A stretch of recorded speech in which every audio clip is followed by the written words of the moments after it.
Next chapter हमारा current electricity. अभी तक कौन सा चैप्टर हुआ था?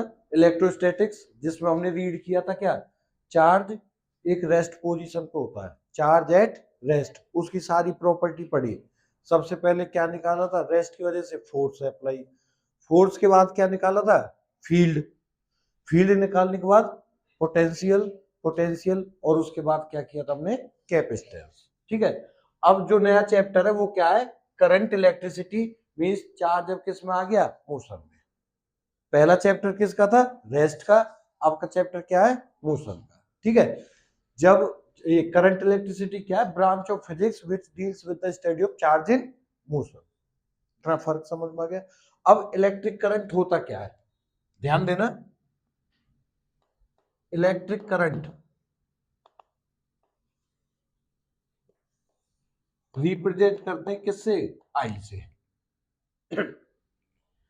Rate of flow of charge through a conductor, किसी भी कंडक्टर से कितने टाइम में कितना चार्ज फ्लो हो रहा है, वो क्या होता है? Electric current. ठीक है, इलेक्ट्रिक करंट रिप्रेजेंट करते हैं आई से। फॉर्मूला समझना, I equals to charge upon time. Charge को हम रिप्रेजेंट कर लेते हैं ई से भी, कहीं पे ई अपॉन टी लिखा हो ये भी सही है। और अगर चेंज की फॉर्म में लिखें, जैसे D I equals to D Q by D T, कितना चार्ज कितने टाइम में फ्लो हो रहा है। करंट गिवन है 1 एम्पेयर करंट, 2 एम्पेयर, तो इसको हम लिख लेते हैं I equal to D Q by D t. ये सारे फॉर्मूला एक जैसे, याद रखना, चार्ज अपॉन टाइम। अगर इसकी एसआई यूनिट की बात की जाए, करंट की एसआई यूनिट की बात की जाए, तो बताओ क्या फॉर्मूला के अकॉर्डिंग क्या यूनिट होनी चाहिए? ऊपर आ रहा चार्ज, चार्ज की एसआई यूनिट क्या होती है? कूलाम। टाइम की तो कूलाम पर सेकंड, कूलाम पर सेकंड क्या है इसकी? एसआई यूनिट, जिसका दूसरा नाम क्या है? किससे रिप्रेजेंट करते हैं हम इसको? एम्पेयर। किससे? एम्पेयर। एम्पेयर, और एम्पेयर ही क्या होता? कूलाम पर सेकंड। डिफाइन 1 एम्पेयर, अगर 1 एम्पेयर की बात होगी तो इसको डिफाइन कैसे करोगे? इसी फॉर्मूला के अकॉर्डिंग, अगर चार्ज हो 1 कूलाम और 1 सेकंड में flow, if 1 coulomb charge flows in 1 second through a conductor, then it is known as 1 ampere current. इतना आ रहा समझ में? इसकी इसका डायमेंशन फॉर्मूला निकाल सकते हैं। ऊपर क्या है? चार्ज AT अपॉन क्या है? T, तो AT अपॉन T, T से T कैंसिल, इसका डायमेंशन फॉर्मूला क्या है? A1।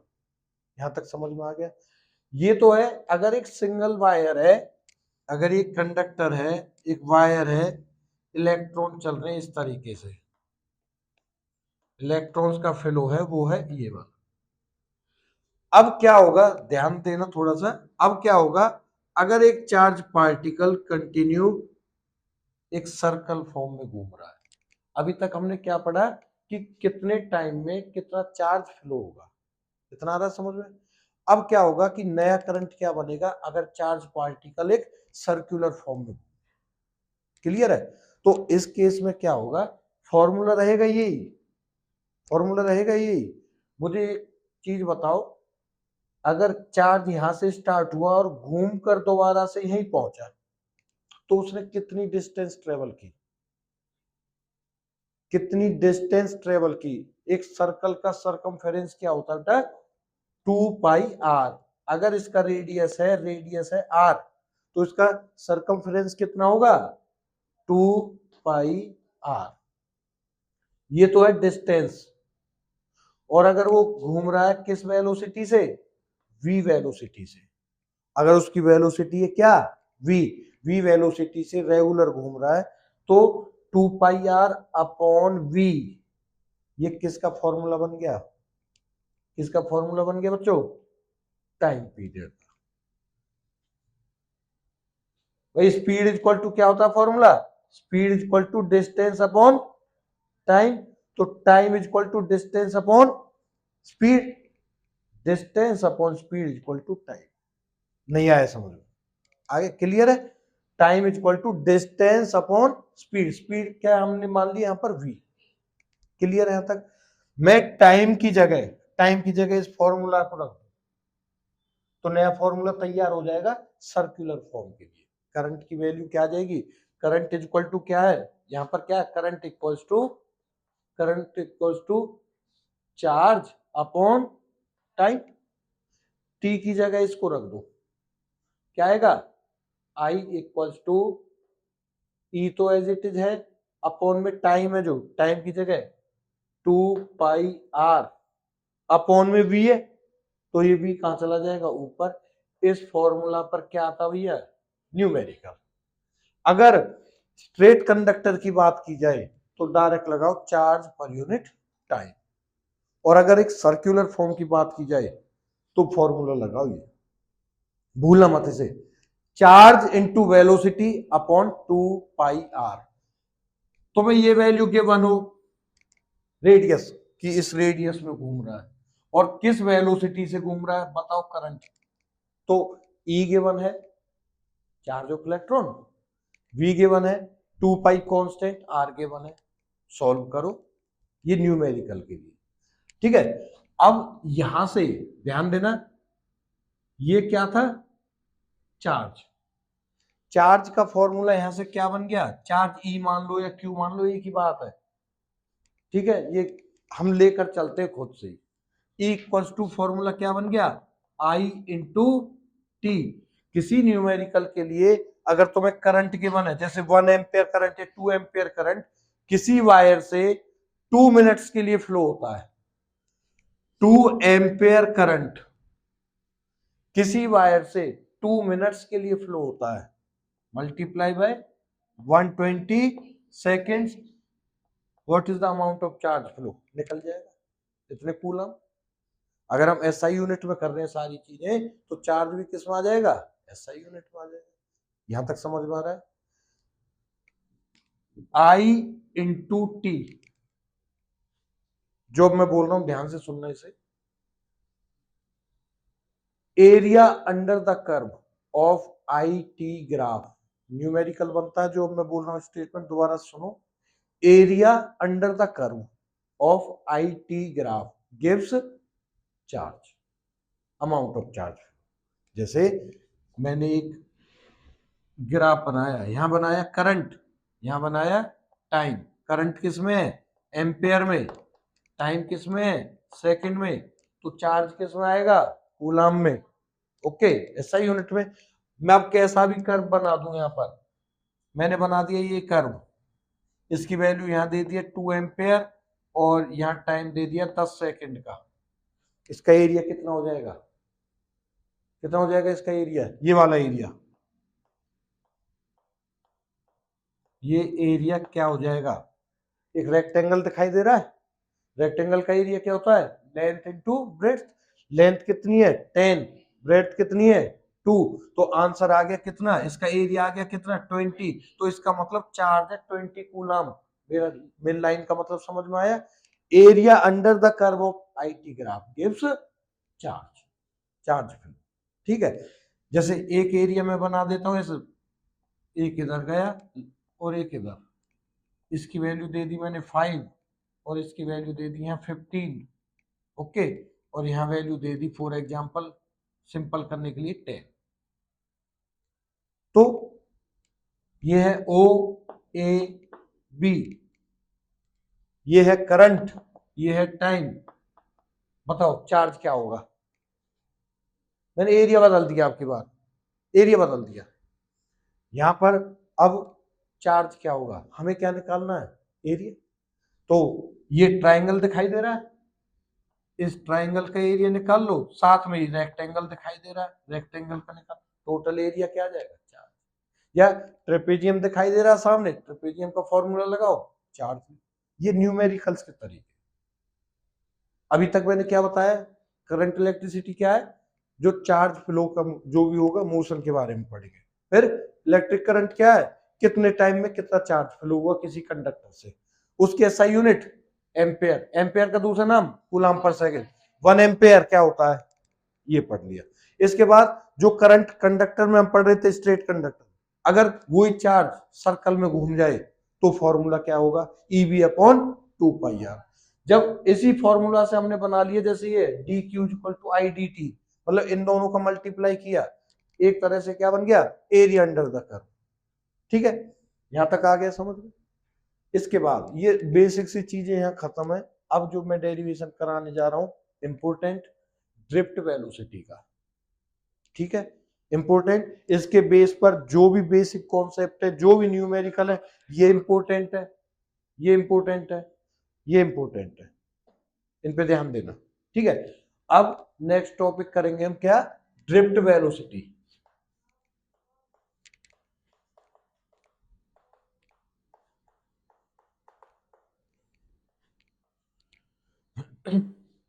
देखो, एक कंडक्टर है, ध्यान देना इधर,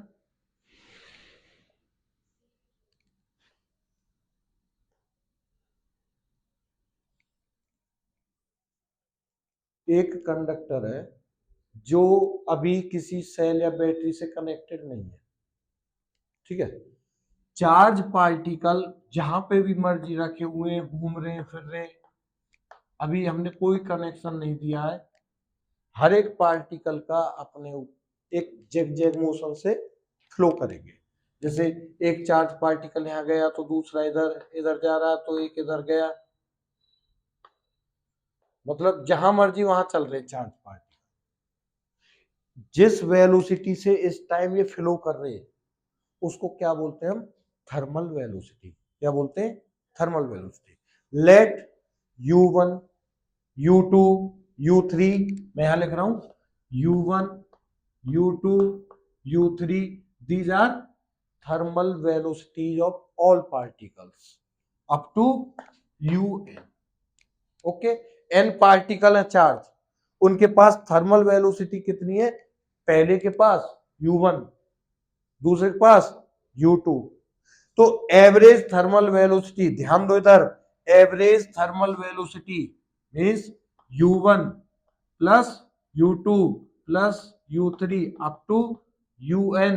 एवरेज कैसे निकालते हैं, मीन कैसे निकालते हैं, जितने पार्टिकल्स डिवाइड बाय n, कितनी हो जाएगी, 0। एवरेज थर्मल वेलोसिटी कितनी हो गई, 0। एक स्टेप यहां पर खत्म समझो, पहला स्टेप याद रखो, हमने क्या निकाली, एवरेज थर्मल वेलोसिटी।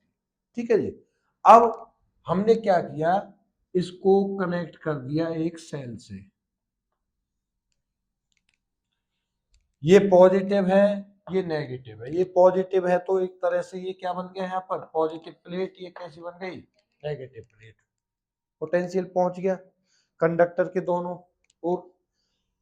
अब जो ये चार्ज पार्टिकल थे जहां मर्जी वहां घूम रहे थे, जैसे ही हमने यहां पर सेल लगा दिया, बैटरी लगा दी, हमने क्या दे दिया यहाँ पर, इलेक्ट्रिक फील्ड, ये बन गया क्या, पॉजिटिव, ये बन गया क्या, नेगेटिव। अब जो भी इलेक्ट्रॉन्स थे वो जेग मोशन की जगह कैसे घूमने लगे, मतलब इलेक्ट्रॉन कहां पर, पॉजिटिव की तरफ भागने लगे। अब उनके पास एक सीधी लाइन आ गई, भाई इलेक्ट्रॉन पर चार्ज कैसा होता है, नेगेटिव, नेगेटिव कहाँ अट्रैक्ट होता है, पॉजिटिव की तरफ। अब वो जिस वेलोसिटी से पॉजिटिव की तरफ भागने लगे, जिस वेलोसिटी से ड्रिफ्ट होने लगे कहा, पॉजिटिव साइड की तरफ, तो उसी वेलोसिटी को क्या नाम दिया है, ड्रिफ्ट वेलोसिटी। आ गया समझ में, ड्रिफ्ट वेलोसिटी। अब जैसे हमने फील्ड अप्लाई किया, सेल लगाकर पॉजिटिव नेगेटिव बना दिया, फील्ड अप्लाई किया, तो यहाँ पर हर एक चार्ज पार्टिकल पर क्या प्रोड्यूस हुआ, फोर्स, फोर्स एक्सर्ट हुआ, जिसकी वजह से चला। भाई एक चार्ज पार्टिकल जो घूमना चाह रहा था इधर, लेकिन एक फोर्स अप्लाई हुआ जिसकी वजह से वो कहाँ आना शुरू हुआ, पॉजिटिव की तरफ। तो जो ये फोर्स आया, वो फोर्स क्या आया, फोर्स का फॉर्मूला क्या होता है in the presence of electric field, what is the formula of force in the presence of electric field, F is equal to QE, F is equal to QE। मैं यहां पर एक इलेक्ट्रॉन पर charge मान रहा हूं, फॉर एग्जांपल इलेक्ट्रॉन पर charge मान रहा हूं माइनस का E, चार्ज कितना मान लिया, हम मान सकते हैं प्लस का E, हम मान सकते हैं प्लस का Q, कुछ भी मान लो, कुछ भी, सब सही है। हम प्लस क्यू लेकर करेंगे तो भी ठीक है, प्लस ई लेकर करेंगे तो भी ठीक है, माइनस ई लेकर करेंगे तो भी ठीक है। ये हमने लेट किया कि let the charge on electron is minus e plus e जो भी, ठीक है। तो हमने चार्ज मान लिया कितना, माइनस का ई, क्यू इंटू में ई, ई कौन सा, इलेक्ट्रिक फील्ड वाला। आ गया समझ में, force is equal to minus e into E. E क्या है यहाँ पर, स्मॉल ई चार्ज, और कैपिटल ई इलेक्ट्रिक फील्ड। समझ में आ गई बात। फोर्स का फॉर्मूला क्या होता है, मास इंटू एक्सेलरेशन। फोर्स का फॉर्मूला क्या होता है, एम में। तो यहां से ए क्या निकल के आ गया, a equals to minus e upon m. Acceleration क्या आ गया किसी एक चार्ज पार्टिकल का, minus e into capital E upon इसका मास। इतना आ गया। दूसरा स्टेप समझ में आया। पहला स्टेप क्या सिखाया, थर्मल वेलोसिटी एवरेज, वो क्या हो गई, जीरो। दूसरा स्टेप एक्सेलरेशन निकालना, वो किसकी वजह से, फोर्स की वजह से। F is equal to Q E, Q की जगह माइनस का ई, और F is equal to M A, तो ए निकल गया अपॉन में एम करके। इतना आ गया समझ में। दो स्टेप समझ में आ गए। अब तीसरा स्टेप समझ, किसी टाइम इंटरवल पे, देखो सबसे पहले क्या था, नो इलेक्ट्रिक फील्ड, चार्ज कोई कहीं कहीं जा रहा है। अब जैसे हमने फील्ड अप्लाई की तो ये भागने लगे पॉजिटिव की तरफ। तो किसी इंस्टेंट पर हमने देखी इसकी वेलोसिटी, किसी इंस्टेंट पर हमने देखी इसकी वेलोसिटी, जिस जो पहले थी थर्मल वेलोसिटी, उसको इंक्लूड करके एक फॉर्मूला बता रहा हूं, जिस जिस ध्यान है इक्वेशन ऑफ एक्सीलरेटेड मोशन का, v equal to u plus AT, ध्यान है, v equals to u plus AT, उसका यूज करेंगे हम, जो ज्यादा एक्सप्लेन करने की जरूरत ना पड़े। Velocity of charge 1 at an instant is equal to u1 plus A T को यहां हमने मान लिया टाउ 1, जो मैं बताऊंगा टाउ क्या होता है, यहाँ पर रिलैक्सेशन टाइम क्या होता है वो बताऊंगा मैं भी। v1 is equal to u1 plus A tau 1 है टाइम ही, जो हमने पढ़ा था ना, v equal to u plus A T, वही चीज है। इतना आगे समझ में। तो 2 के लिए क्या हो जाएगा, v2 equal to u2 plus A tau, 3 के लिए, n के लिए n टर्म्स हो जाएगा। अब हमें निकालना है ये एवरेज। ये एवरेज कैसे निकलेगा, ये एवरेज कैसे निकलेगा, v1 plus v2 up to vn divide by n। देखते हैं क्या रिजल्ट आता है इसका। और ये है फॉर्मूला किसका, ड्रिफ्ट वेलोसिटी का। ड्रिफ्ट वेलोसिटी निकालेंगे, एवरेज वेलोसिटी, ठीक है। तो vd इज इक्वल टू क्या आ जाएगा, v1 की जगह क्या रख दूं, u1 plus A tau 1 plus दूसरे का u2 plus A tau 2 up to ये डिवाइड बाय n। आ रहा होगा समझ में। अब इसमें से मैं u1 को उठाऊंगा, u2 को उठाऊंगा, u3 अप टू un, पहले मैं इनको उठाऊंगा। तो vd इक्वल्स टू, यहां से उठाया u1 प्लस यहां से लिया u2 up to un divide by n plus, अब क्या बच रहा है, very good, a tau 1 plus a tau 2 up to a tau n divide by n। भाई टोटल का ही तो n डिवाइड था, मैंने u1 उनके नीचे भी n लिख दिया, बच्चे को चाहिए उनके। ये टर्म क्या हो जाएगी बच्चों, ये वाली टर्म क्या हो जाएगी, खत्म हो जाएगी, जीरो बचेगी। तो ये टर्म तो हो गई। यहां से क्या कॉमन आएगा, a, यहां से क्या कॉमन आएगा, a कॉमन लिया, tau 1 plus tau 2 up to tau n divide by n। तो मैं यहां लिख रहा हूं vd इक्वल्स टू a, ये था क्या, एवरेज रिलैक्सेशन टाइम, जिसको मान लिया मैंने tau, tau 1 plus tau 2 up to tau n upon में n, इन सबको क्या मान लिया कंबाइन करके टाउ। ए का फॉर्मूला क्या है, रख दो ऊपर से, जो हमने सेकंड स्टेप में निकाला था, खत्म, आर्टिकल खत्म। यही क्या हो जाएगा, vd इक्वल्स टू ए की जगह माइनस ई, फिर कैपिटल ई, फिर अपॉन में m, ये तो आ गया किसकी जगह, ए की जगह, इनटू में टाउ।